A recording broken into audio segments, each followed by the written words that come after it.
Okay, so we're going to look at a tutorial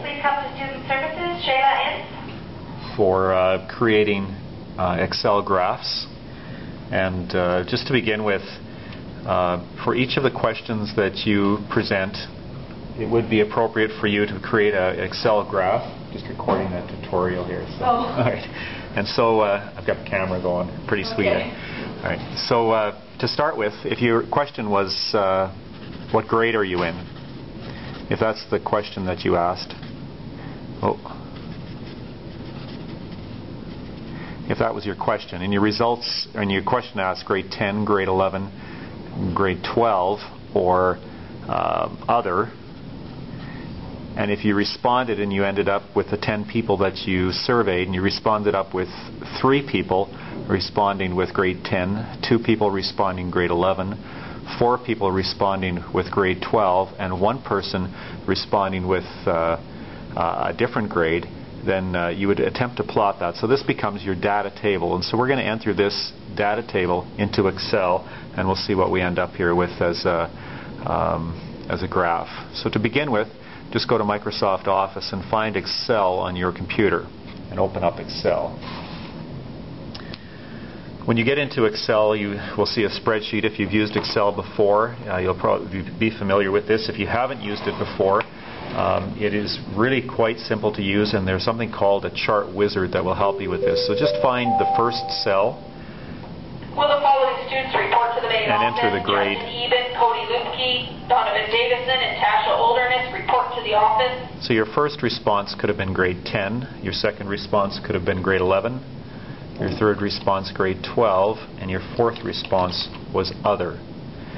In the second column, you'll put your numbers, your responses, and so you had 3 people responding to grade 10. You had 2 people responding to grade 11. 4 people responding to grade 12, and 1 person responding to other. All right, so there's your data table.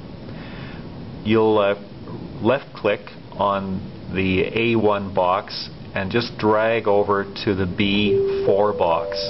Lots of interruptions by the intercom today. Would Shayla Inns, Kaylee Thompson, and Ashley Bissonette please come to Student Services? Shayla Inns, Kaylee Thompson, and Ashley Bissonette. So once you have your data table highlighted or selected, then just go along the toolbar and find the chart wizard and click on the chart wizard. The chart wizard will allow you to build different types of graphs. The most common graph that we build for the Psychology 20 assignment is the column graph, and you just click on the first type of column graph. As soon as you click on it, you'll see that it's already built a chart for you. The chart will have grade 10, grade 11, grade 12. On the x-axis, you'll see that here, 10, 11, 12, and other, and you'll see the number of respondents are on the y-axis. So we'll just click on next, and we can add a chart title. I suggest that you put your question right into the chart title. So the question was, what grade are you in? Put that right into your chart title. The x-axis is the bottom axis, and that was the grade. And the y-axis was the response that the people gave, or responses.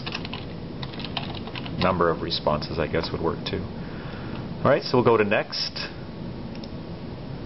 and go to finish, and you'll see that it's charted, it's created a chart. You can work with a series if you would like, but because you just have a single series, you can just right-click on that and clear the series. If you want to resize your graph, you can resize it just by grabbing on the lower right area and just pulling down on that lower right area, and it'll resize your graph. Okay, so that looks like a pretty nice graph.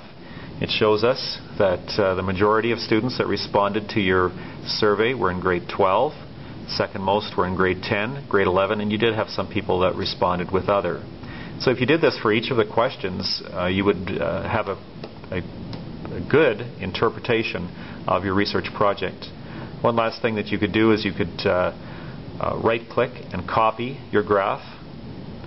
You could open up a Word document, and you could paste your graph right into a Word document.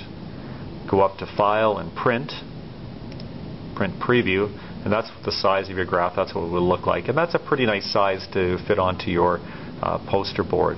So if we go to File and Print, then away it goes, and your first graph for your Psychology 20 research project is printing.